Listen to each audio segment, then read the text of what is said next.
지혜와 방편. 깊은 숨을 들이쉬고 내쉬며 잠시 모든 번뇌와 시름을 내려놓아 보세요. 오늘은 삶의 진정한 의미와 깨달음으로 향하는 두 가지 길, 바로 지혜와 방편에 대해 이야기 나누고자 합니다. 이 두 가지는 마치 새의 두 날개와 같아서 어느 하나라도 없으면 우리는 결코 자유롭게 비상할 수 없습니다. 이 첫 번째 시간에는 지혜의 본질을 깊이 탐구하고 그 지혜를 개발하기 위한 명상적 실천법에 집중해 보겠습니다. 우리는 모두 행복을 추구하며 살아갑니다. 그러나 그 행복이 무엇인지, 어떻게 얻을 수 있는지에 대해서는 수많은 의문과 갈증을 느낍니다. 때로는 물질적인 풍요에서, 때로는 명예와 권력에서 행복을 찾으려 하지만 결국 그것들은 잠시의 만족만을 줄 뿐, 오래 지속되는 진정한 평화는 가져다 주지 못합니다. 왜냐하면 세상의 모든 것은 변하기 때문입니다. 영원한 것은 없습니다. 이러한 무상함을 깨닫는 것이 바로 지혜의 시작입니다. 지혜는 단순히 지식을 많이 아는 것을 넘어섭니다.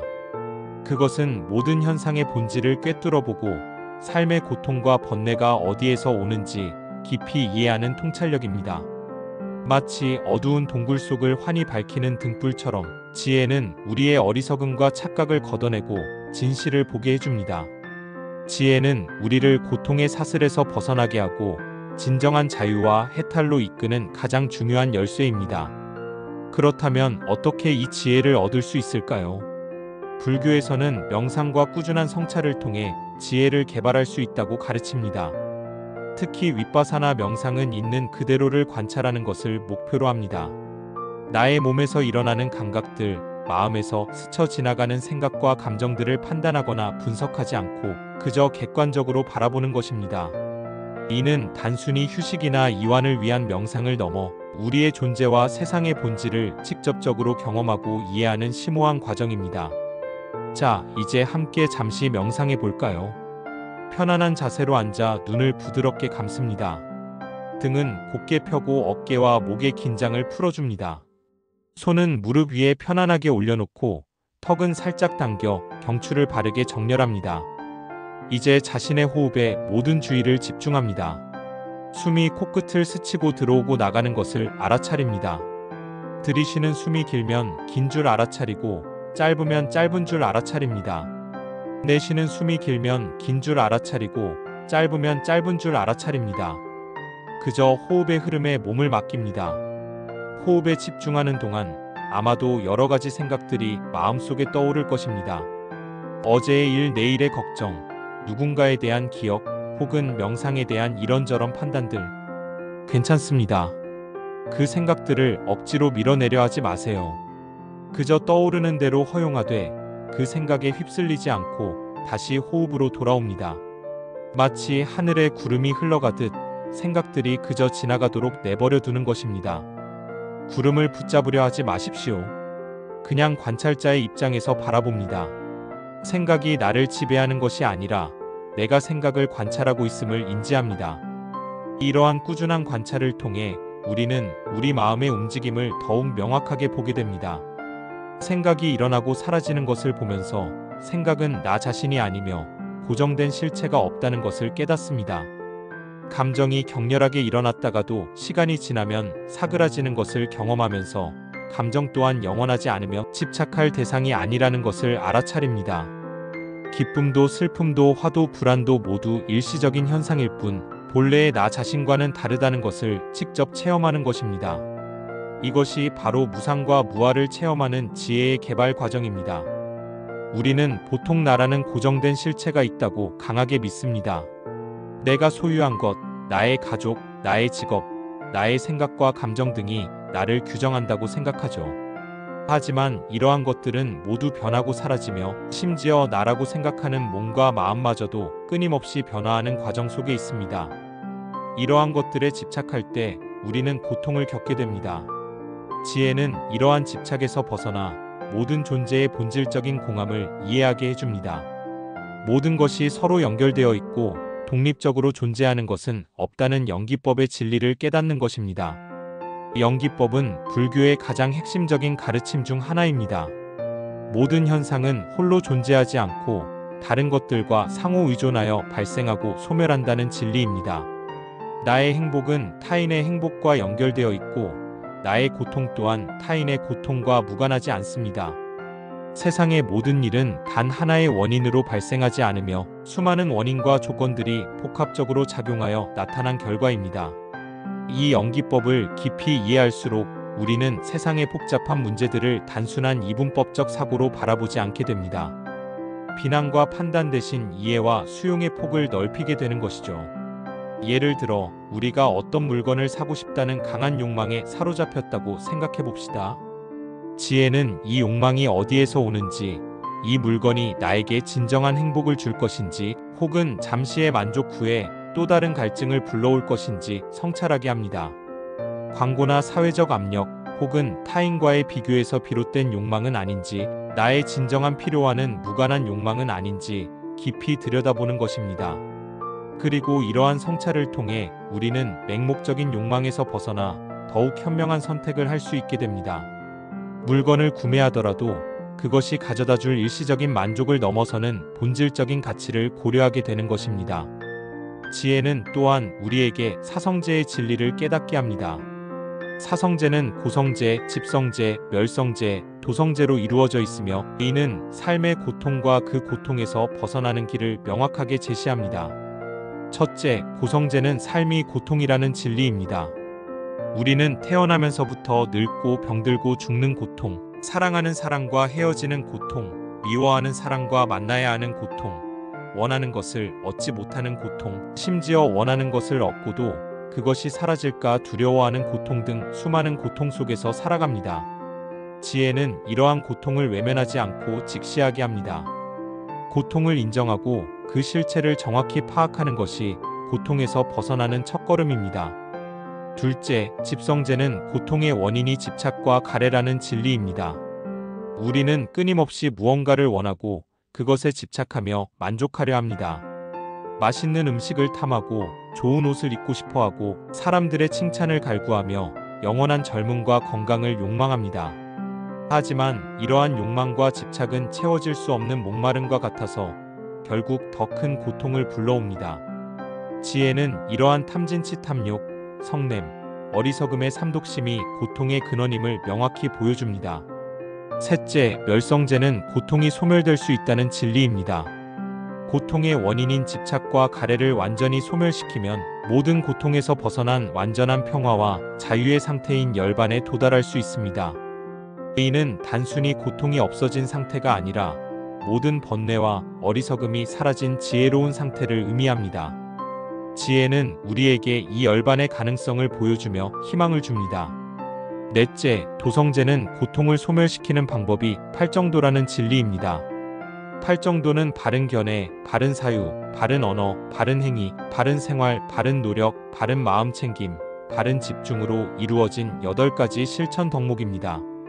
지혜는 이 팔정도가 깨달음으로 이끄는 구체적인 길임을 알려줍니다. 이처럼 지혜는 우리를 어리석음에서 벗어나 바른 길로 이끌어주는 나침반과 같습니다. 삶의 본질을 꿰뚫어보고 고통의 원인을 파악하며 궁극적인 행복으로 나아가는 방향을 명확하게 제시해줍니다. 지혜가 깊어질수록 우리는 외부의 환경이나 타인의 시선에 휘둘리지 않고 자신의 내면에서 우러나오는 평화와 만족을 찾게 됩니다. 마치 어둠 속에서 빛을 찾듯 지혜는 우리 내면의 가장 깊은 곳에 숨겨진 진실을 밝혀줍니다. 지혜를 개발하기 위한 또 다른 중요한 명상법은 무상관입니다. 모든 것이 끊임없이 변한다는 것을 직접적으로 관찰하는 것입니다.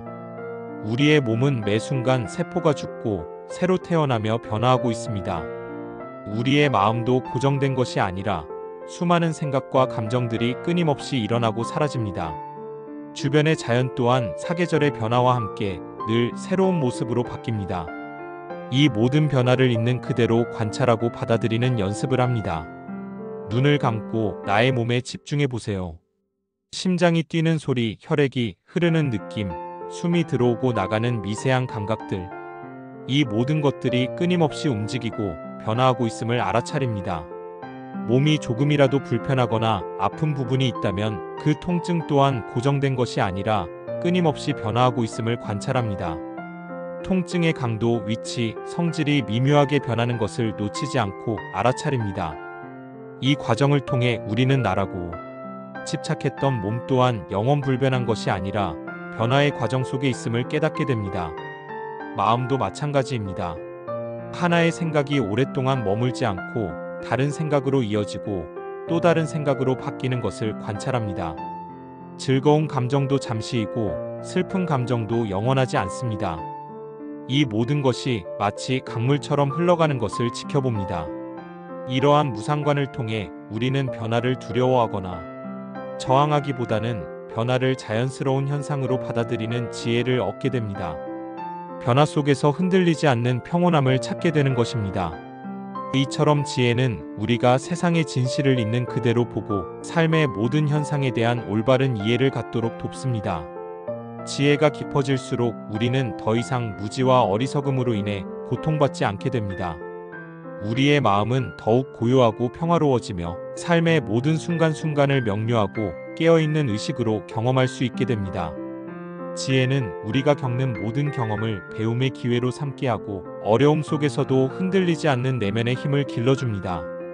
그러나 아무리 좋은 나침반이 있어도 실제로 걸어가지 않으면 목적지에 도달할 수 없듯이 지혜만으로는 충분하지 않습니다. 깨달음의 길을 걷기 위해서는 지혜를 현실 속에서 실천하고 적용하는 구체적인 행동, 즉 방편이 반드시 필요합니다. 깊은 숨을 들이쉬고 내쉬며 잠시 마음을 가라앉혀 보세요. 지난 첫 번째 시간에는 깨달음의 두 날개 중 하나인 지혜의 본질과 그 지혜를 개발하기 위한 명상적 실천법에 대해 깊이 탐구했습니다. 지혜는 우리의 어리석음을 걷어내고 세상의 진실을 보게 하는 등불과 같다고 말씀드렸죠. 이제 이 두 번째 시간에는 그 등불이 가리키는 길을 실제로 걸어갈 수 있도록 돕는 구체적인 발걸음, 즉 방편의 중요성과 실천법에 대해 이야기 나누고자 합니다. 방편은 지혜를 현실 속에서 실천하고 적용하는 구체적인 방법과 수단입니다. 부처님께서는 중생들의 다양한 근기 능력이나 소질화 상황에 맞춰 헤아릴 수 없이 많은 방편을 사용하셨습니다. 어떤 이에게는 보시를, 어떤 이에게는 인욕을, 어떤 이에게는 수행을 강조하셨습니다. 이 모든 것은 중생들이 고통에서 벗어나 깨달음으로 나아가도록 돕기 위한 자비로운 방편이었습니다. 마치 훌륭한 의사가 환자의 증상에 따라 각기 다른 약과 치료법을 제시하듯이 부처님께서는 중생의 고통을 덜어주기 위해 다양한 맞춤형 처방을 내려주셨습니다. 우리 또한 우리의 삶 속에서 지혜를 실천하기 위한 다양한 방편들을 찾아야 합니다. 지혜가 아무리 밝게 빛난다 한들 그것을 현실에 적용하지 않는다면 그 빛은 그저 공허한 이상에 불과할 것입니다. 방편은 우리가 얻은 지혜를 삶의 변화로 이끄는 행동의 엔진입니다. 가장 기본적인 방편 중 하나는 자비 명상입니다. 자기 자신과 다른 존재들에 대한 따뜻한 마음, 연민의 마음을 키우는 것입니다. 지난 시간에 자기 성찰을 통해 자신의 고통을 이해하게 되면 자연스럽게 타인의 고통 또한 이해하게 된다고 말씀드렸습니다. 모든 존재가 행복하기를 바라는 마음, 모든 존재가 고통에서 벗어나기를 바라는 마음을 내는 것이 바로 자비심입니다. 이러한 자비심은 단순히 감정적인 동정을 넘어 모든 존재의 상호 연결성을 깊이 이해하는 지혜에서 비롯됩니다. 자비 명상 연습을 해볼까요? 다시 편안한 자세로 앉아 눈을 감고 부드러운 미소를 지어봅니다. 심호흡을 몇 번 하여 마음을 고요하게 가라앉힙니다. 이제 먼저 자기 자신에게 자비심을 보냅니다. 내가 모든 위험으로부터 자유롭기를, 내가 정신적인 고통으로부터 자유롭기를, 내가 육체적인 고통으로부터 자유롭기를, 내가 행복하고 평화롭게 살아가기를. 이 문구들을 마음속으로 조용히 그리고 반복적으로 되뇌며 자기 자신을 따뜻하게 감싸 안는 느낌을 가져봅니다. 마치 사랑스러운 아이에게 부드럽게 이야기하듯이 나 자신의 모든 면을 받아들이고 사랑하는 마음을 보냅니다. 그 다음에는 소중한 사람들에게 자비심을 보냅니다.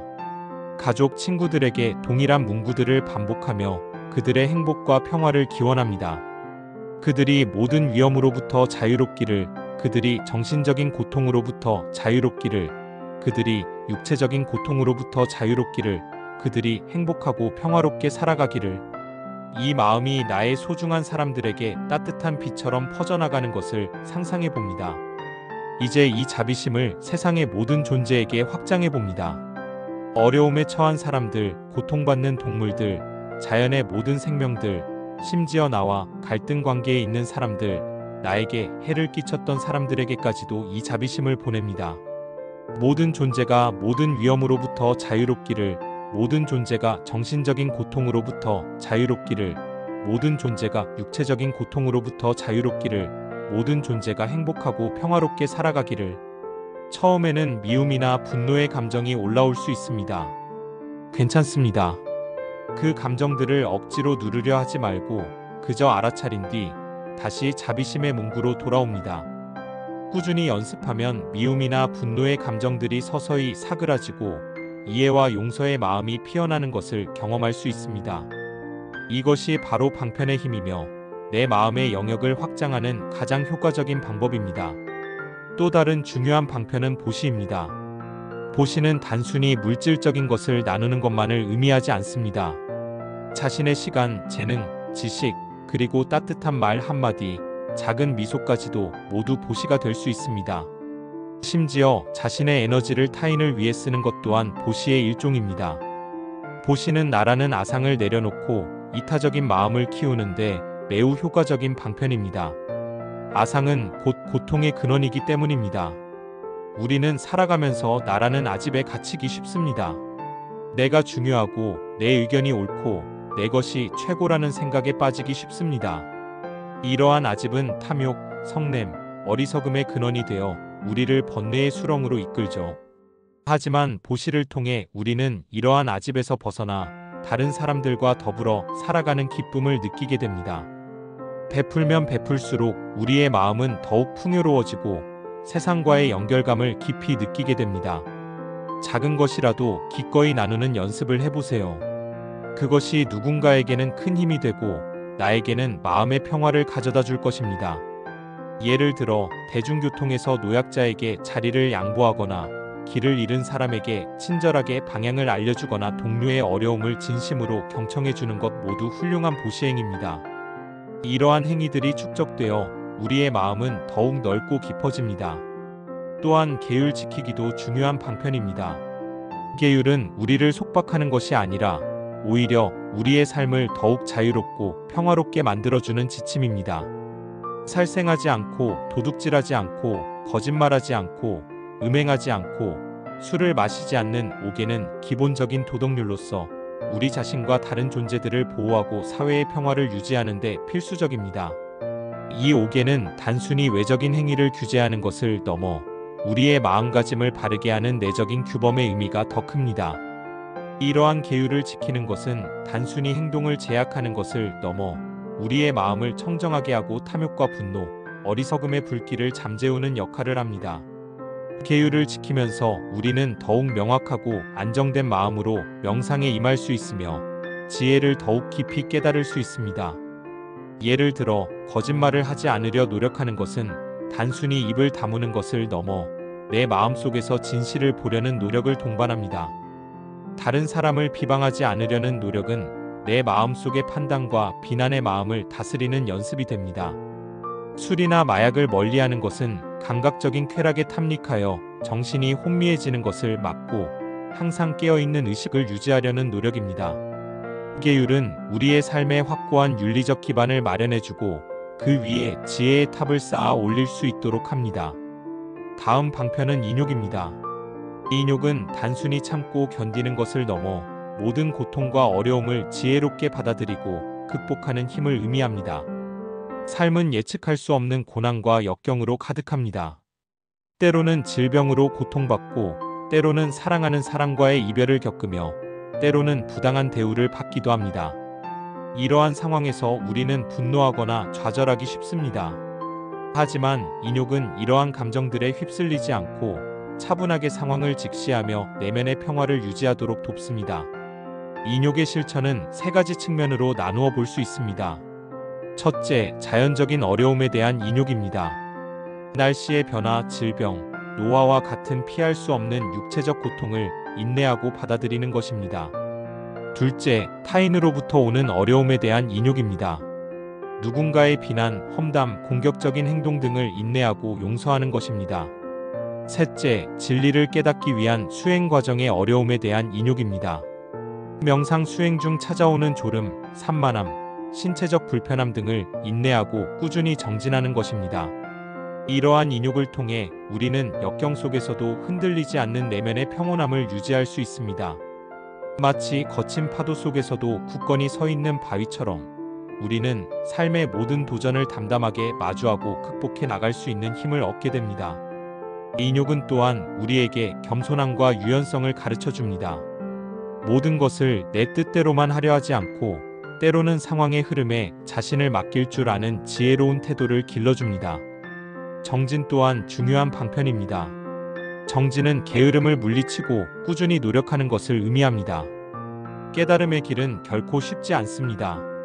많은 시간과 노력이 필요합니다. 때로는 지치고 포기하고 싶은 순간도 찾아올 것입니다. 하지만 정진은 우리가 목표를 향해 끊임없이 나아가도록 독려하는 힘입니다. 정진은 단순히 열심히 일하는 것을 넘어 올바른 방향으로 노력하는 것을 포함합니다.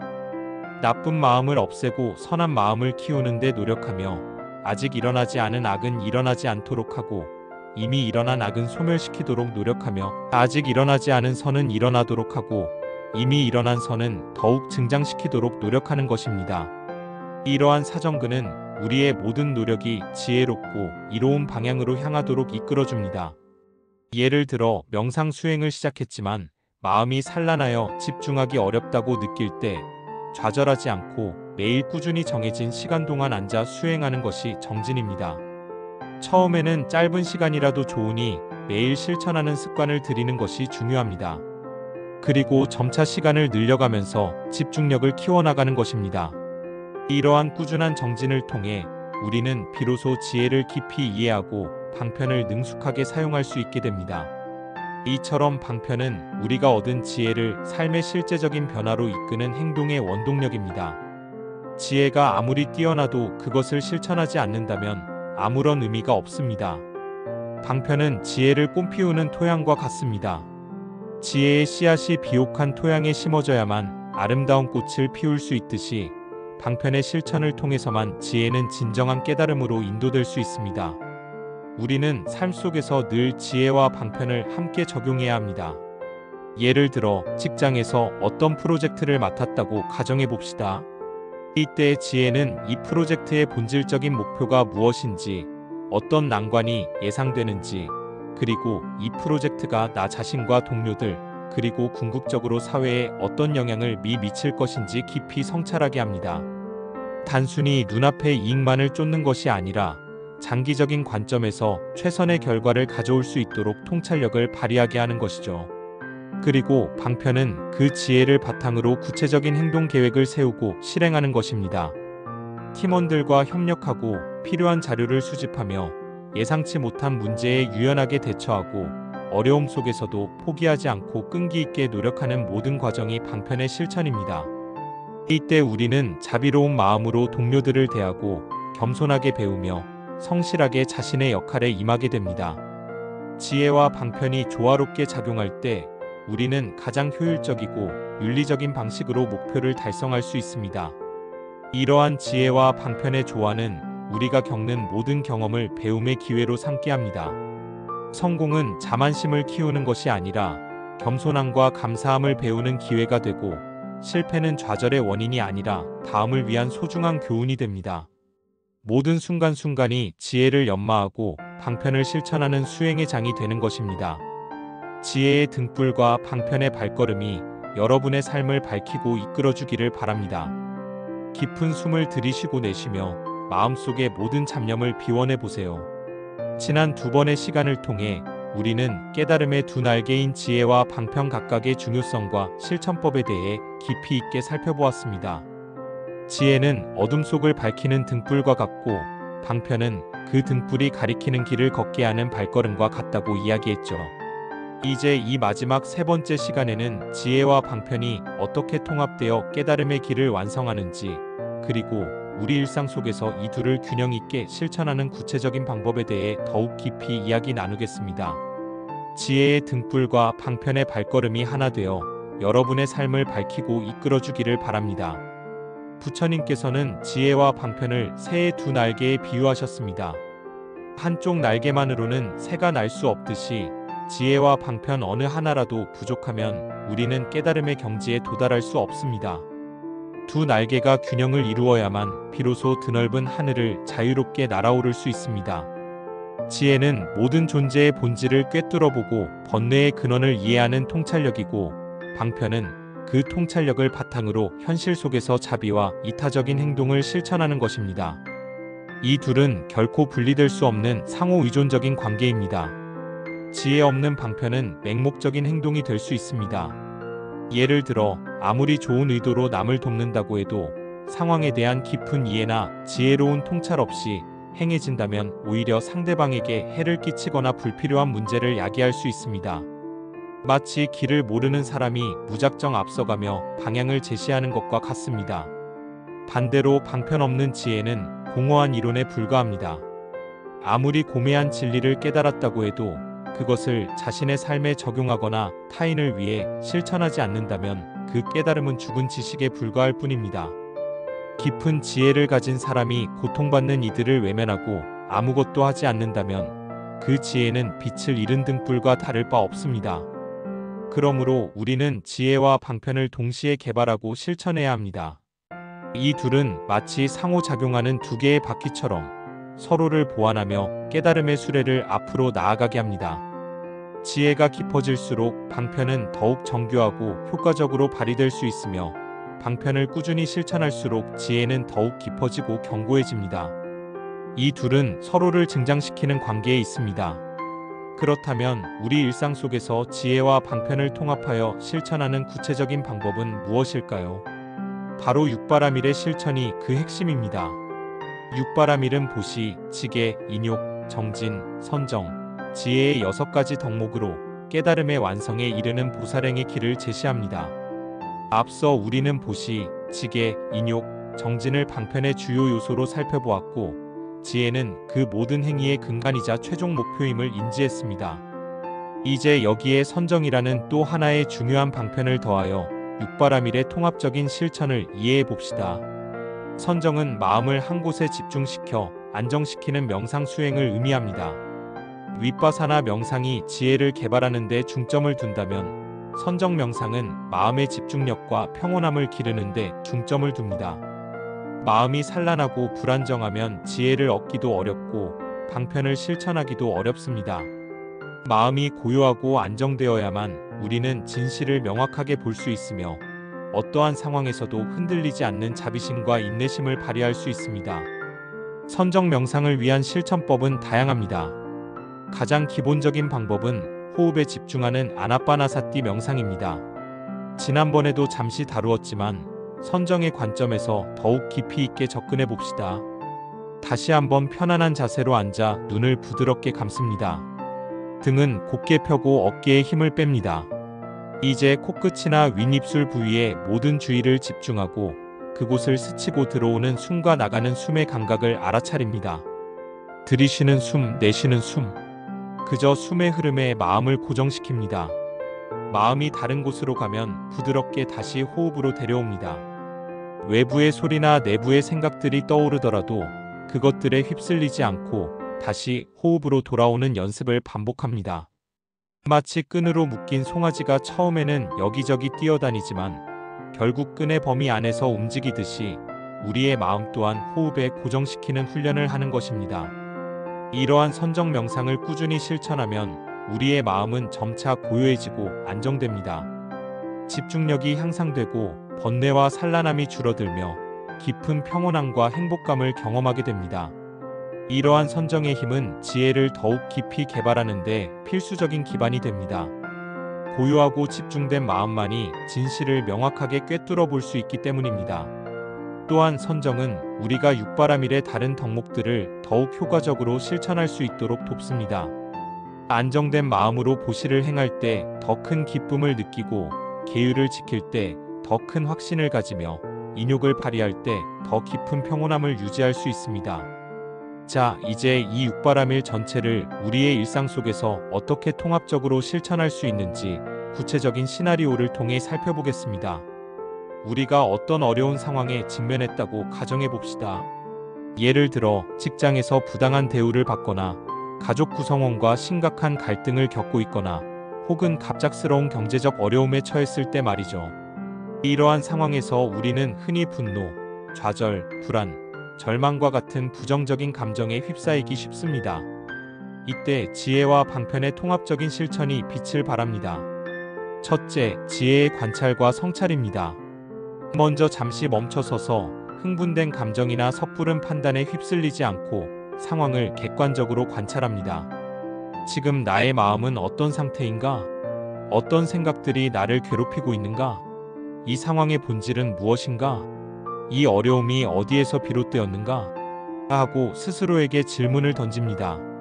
연기법의 관점에서 이 상황이 독립적으로 발생한 것이 아니라 여러 원인과 조건들이 복합적으로 작용하여 나타난 결과임을 이해하려 노력합니다.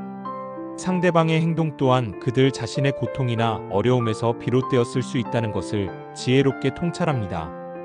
무상관을 통해 이 어려운 상황 또한 영원하지 않으며 언젠가는 변할 것임을 인지하고 집착을 내려놓습니다. 둘째, 선정의 집중과 평온 유지입니다. 격한 감정이 밀려올 때 잠시 눈을 감고 호흡에 집중하여 마음을 가라앉힙니다. 몇 번의 심호흡을 통해 마음의 동요를 줄이고 평온함을 되찾으려 노력합니다. 지금 나의 감정은 이렇구나. 이 감정은 지나가는 구름과 같다. 하고 알아차리며 감정에 휩쓸리지 않도록 마음의 중심을 잡습니다. 마음이 고요해지면 상황을 더 명확하게 볼 수 있는 통찰력이 생깁니다. 셋째, 방편의 자비로운 실천입니다. 마음이 어느 정도 진정되고 지혜로운 통찰이 생겼다면 이제 구체적인 방편을 실천할 차례입니다. 지게 바른 말과 행동 분노나 원망 섞인 말 대신 진실되고 온화하며 유익한 말을 사용합니다. 상대방을 비난하거나 상처 주는 행동을 삼가고 윤리적인 기준에서 벗어나지 않는 바른 행동을 합니다. 인욕, 인내와 용서, 당장 해결되지 않는 문제나 상대방의 부당한 태도에 대해 인내심을 발휘합니다. 성급하게 반응하기보다는 한 걸음 물러서서 상황을 지켜봅니다. 상대방의 부족함을 이해하고 용서하는 마음을 내어봅니다. 이것이 나 자신의 번뇌를 줄이는 길임을 압니다. 정진 꾸준한 노력, 문제를 해결하기 위한 올바른 노력을 꾸준히 지속합니다. 쉽게 포기하지 않고 해결책을 찾기 위해 지혜롭게 접근합니다. 만약 경제적 어려움이라면 근면 성실하게 일하고 절약하는 노력을 계속하는 것입니다. 마음의 평화를 얻기 위한 명상 수행도 꾸준히 이어갑니다. 보시 나눔과 이타행, 내가 가진 시간이나 재능 혹은 따뜻한 마음을 나누어 봅니다. 꼭 물질적인 것이 아니더라도 상대방의 이야기를 진심으로 경청해 주는 것, 따뜻한 위로의 말을 건네는 것, 작은 도움을 주는 것 등이 모두 보시가 됩니다. 어려운 상황 속에서도 자신만을 생각하는 이기심에서 벗어나 타인을 위해 무엇을 할 수 있을지 생각해 봅니다. 이러한 육바라밀의 실천은 우리를 고통에서 벗어나게 하고 진정한 행복과 깨달음으로 인도하는 가장 강력한 길입니다. 지혜와 방편은 이렇게 서로를 보완하며 우리의 삶을 변화시키는 원동력이 됩니다. 우리는 매일 아침 눈을 뜨면 잠시 명상에 잠겨 마음을 고요히 하고 오늘 하루를 지혜롭게 살아갈 것을 다짐해야 합니다. 오늘 하루 만나는 모든 존재에게 자비로운 마음으로 대하고 어떤 상황에서도 지혜를 잃지 않으리라. 이러한 다짐은 우리의 하루를 긍정적인 방향으로 이끌어 줄 것입니다. 그리고 하루를 마칠 때에는 자신의 행동들을 되돌아보며 성찰하는 시간을 가집니다. 오늘 나는 지혜롭게 행동했는가? 자비심을 발휘했는가? 어떤 방편들을 실천했는가? 부족했던 점은 무엇인가? 혹여 부족했던 점이 있다면 자책하기보다는 내일은 더 잘할 수 있다는 긍정적인 마음으로 다음을 기약합니다. 모든 수행은 꾸준함과 인내심을 요구합니다. 한 번에 모든 것을 완벽하게 해내려 하기보다는 작은 실천들을 꾸준히 이어나가는 것이 중요합니다. 티끌 모아 태산이 되듯 작은 노력이 쌓여 큰 깨달음으로 이어질 것입니다. 불교의 가르침은 결코 복잡하거나 어려운 것이 아닙니다. 그것은 우리의 삶 속에서 언제든지 실천할 수 있는 지혜로운 삶의 방식입니다. 지혜와 방편은 우리의 삶을 더욱 의미 있고 풍요롭게 만들어줄 뿐만 아니라 궁극적으로는 모든 고통에서 벗어나 완전한 깨달음에 이르게 하는 길입니다. 우리는 모두 깨달음의 가능성을 내면에 지니고 있습니다. 부처님께서는 모든 중생이 본래 부처라고 말씀하셨습니다. 다만 번뇌의 구름에 가려 그 빛을 보지 못할 뿐입니다. 지혜와 방편은 바로 그 구름을 걷어내고 내면의 빛을 다시 발견하게 해주는 가장 강력한 도구입니다. 그러므로 우리는 늘 지혜를 구하고 그 지혜를 실천할 방편을 찾아야 합니다. 독서를 통해 지식을 넓히고 스승의 가르침을 경청하며 다양한 사람들과의 교류를 통해 세상을 배우는 것도 지혜를 키우는 좋은 방법입니다. 또한 봉사활동에 참여하거나 어려운 이웃을 돕는 일에 동참하는 것도 방편의 실천이 됩니다. 우리의 작은 실천 하나하나가 세상에 긍정적인 변화를 가져오고 우리 자신의 마음을 더욱 밝게 만들 것입니다. 모든 존재에게 이로운 행동은 궁극적으로 우리 자신에게도 가장 큰 이익이 됩니다. 번뇌의 늪에 빠져 허우적거릴 때 지혜는 우리가 그 늪의 본질을 이해하게 해주고 방편은 그 늪에서 벗어날 수 있는 밧줄이 되어줍니다. 삶의 고통과 어려움 속에서도 희망을 잃지 않고 꾸준히 정진할 때 우리는 마침내 진정한 자유와 평화를 얻을 수 있습니다. 이것이 바로 지혜와 방편이 우리에게 약속하는 깨달음의 길입니다. 이제 잠시 눈을 감고 다시 호흡에 집중해 봅니다. 들숨과 날숨에 따라 몸이 오르내리는 것을 느껴봅니다. 마음속에 떠오르는 생각과 감정들을 그저 관찰합니다. 나는 생각과 감정이 아니다. 나는 나의 경험을 그저 알아차리는 존재이다. 이제 자기 자신에게 다시 한번 자비심을 보냅니다. 내가 평화롭기를, 고통에서 벗어나기를, 행복하기를. 이 평화와 행복의 에너지가 나의 온몸을 감싸는 것을 느껴봅니다. 그리고 나의 모든 존재가 지혜와 자비로 충만해지기를 기원합니다. 지혜의 등불이 나의 앞길을 밝히고 자비의 발걸음이 나를 이끌어주기를. 지혜와 방편이 나의 삶에서 하나 되어 나를 깨달음의 길로 인도하기를. 우리는 모두 이 세상에서 함께 살아가는 존재입니다. 서로 돕고 이해하며 지혜와 자비로 가득 찬 세상을 만들어가는 것이 우리의 역할입니다. 이 영상이 여러분의 삶에 작은 울림이 되어 지혜와 방편을 통해 진정한 행복을 찾아가는 여정의 동반자가 되기를 진심으로 바랍니다. 오늘 하루도 지혜로운 통찰력으로 세상을 바라보고 자비로운 마음으로 모든 존재와 소통하며 평화로운 삶을 살아가시기를 바랍니다. 이 영상이 여러분의 깨달음의 여정에 작은 영감이 되었기를 바라며 다음 영상에서 더 깊은 가르침으로 찾아뵙겠습니다. 감사합니다.